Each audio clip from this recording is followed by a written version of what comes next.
Back in 2010, Audi did something unusual by introducing the A7. They took the utility of a sedan and, of course, kind of the sexiness of a coupe and the utility of a hatchback and mashed it up into one car. Well, now we're here with this, the A5 Sportback, which is basically the same concept, but you know what? Let me show you through the magic of video. So, is it a coupe, is it a sedan, or is it a hatchback? Well, it's actually all three. It's a car that has the lines of a coupe, it's a car that has the utility of a sedan, yet it has the functionality and the room of a hatchback. I mean, you could easily put your bike back here. And coming up right now, let's take it for a quick drive around, well, beautiful Washington near Seattle and see just what Audi has built with this new A5 Sportback.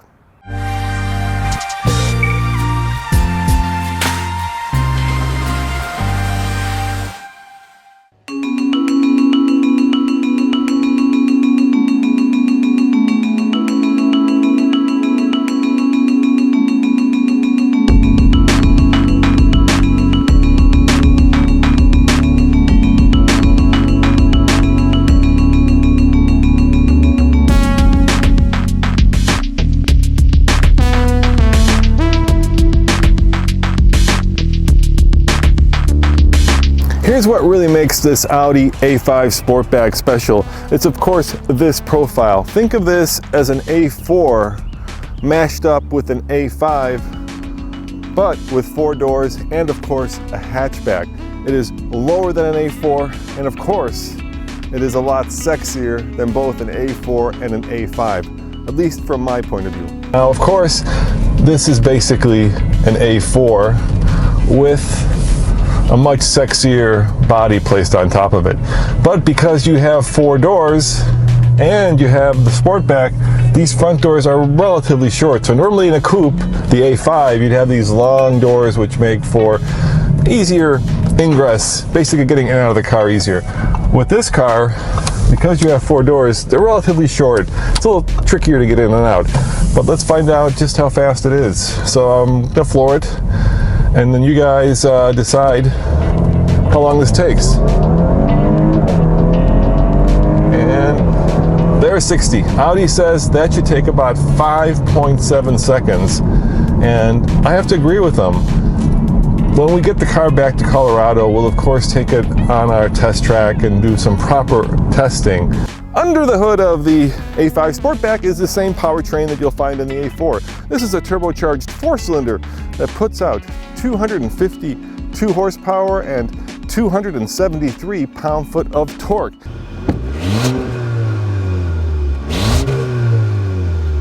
It is mated in this case to a 7-speed dual-clutch automatic with paddle shifters that powers, of course, all 4 wheels. Gary, what's your title? Director of Product Planning, Audi of America. So you're the guy who knows what all the cars are that are coming down the pike, right? Sure. Yeah. But you won't talk about future products. No. Well, let's talk about the product that we're in. Okay. So first of all, obvious question. Why do we need another variation of the A5? Mm-hmm. Well, looking at the success that the A7 has had, when we introduced A7 into our C segment, which is A6, BMW 5 Series, Mercedes E-Class, it tripled our sales in the C segment. Bringing that car in, we increased sales, and we're hoping to do the same with the A5 Sportback. So of course the downside to having the lower and sexier roof is that, well, it's a little hard to get in and out of.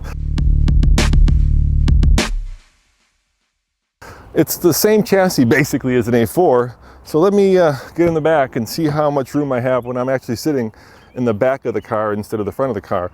Now I'm sitting behind myself as always, and I'm 6'2", so I had to crane my neck a little bit to get back here, but it's not too bad.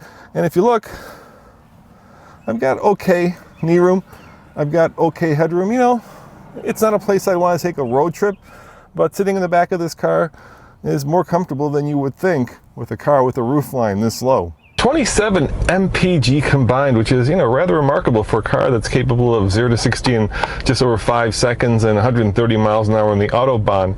It also has a base price of around $42,000. This as tested model, it's $10,000 more because of all the fancy navigation, the beautiful wood, the expensive leather, all the stuff that makes this a premium vehicle.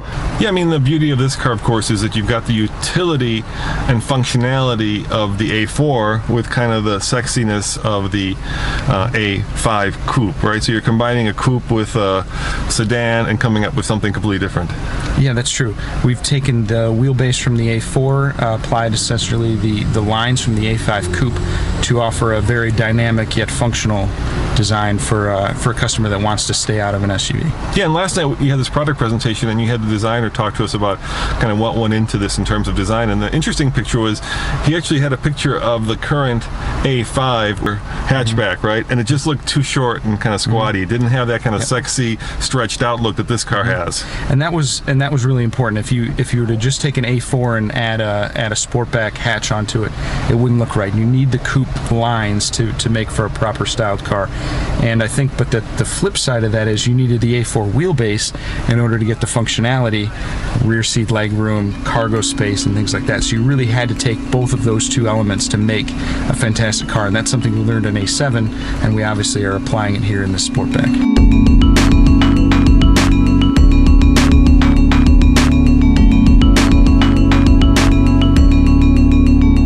There is an immediate amount of torque, and there's very little turbo lag. Part of that, of course, has to do with the fact that we have a dual clutch transmission. And interestingly, in the S version of this car, you get a standard 8-speed, whereas in this one, you get a dual clutch 7-speed. Now, I did ask the Audi guys, how come in the sportier S version they don't have the dual clutch? And they said the issue is really with getting the car to launch evenly off the line. There's so much torque in the S5 Sportback that it's very hard to get it to smoothly launch like you could with a traditional transmission.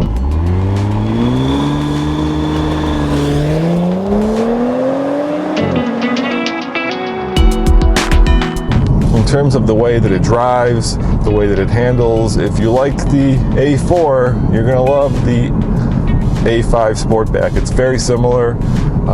I would say that it's very confidence inspiring. You have normal 40-60 split in terms of the torque using the Quattro system, so you feel like you're in a rear-wheel drive car, even though 40% of the power is going to the front wheels, which makes for very neutral handling.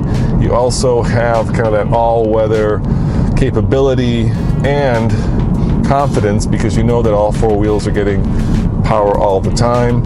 The one thing where I would say we're missing a little bit of the sportiness is in the steering. There are 4 different driving modes: comfort, auto, dynamic, and individual. And of course, when you put it in the sport mode, it changes the shift point, so all of a sudden the car is shifting a little bit later.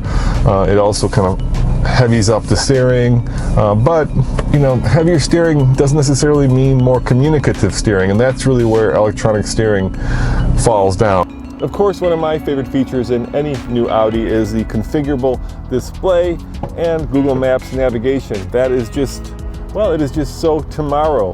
And keep in mind that yes, Audi did fly me out here to beautiful Seattle on a non-rainy day to test drive this car. And for all of you Audi fans, you of course will know that this is the second generation of the A5 Sportback. We never got the first generation. It was only available in Europe, but this one is available right now at your local Audi dealership. And if it were my money, would I go for the sedan, the coupe, or the Sportback? Well, that's an easy one. I'd go for this car because, heck, how could you not love the utility of a hatchback with the sexiness of a coupe? Or do you say coupe? As always, this is Roman reporting for the Fast Lane Car. Check out tflcar.com for more news, views, and of course, real world reviews. And thanks for watching, and I will see you guys next time. I got a little bit more driving to do. Look at that. Look at all that room. You can get a bike in there. You can get a kayak in there maybe if you kept it up, maybe. Folding seats. You could probably get a kayak in here. Of course you could. I'll have to try that. Take it to Colorado and stick a kayak in here. See if it sticks out too far. Maybe a stand-up paddleboard. Those are really hot right now.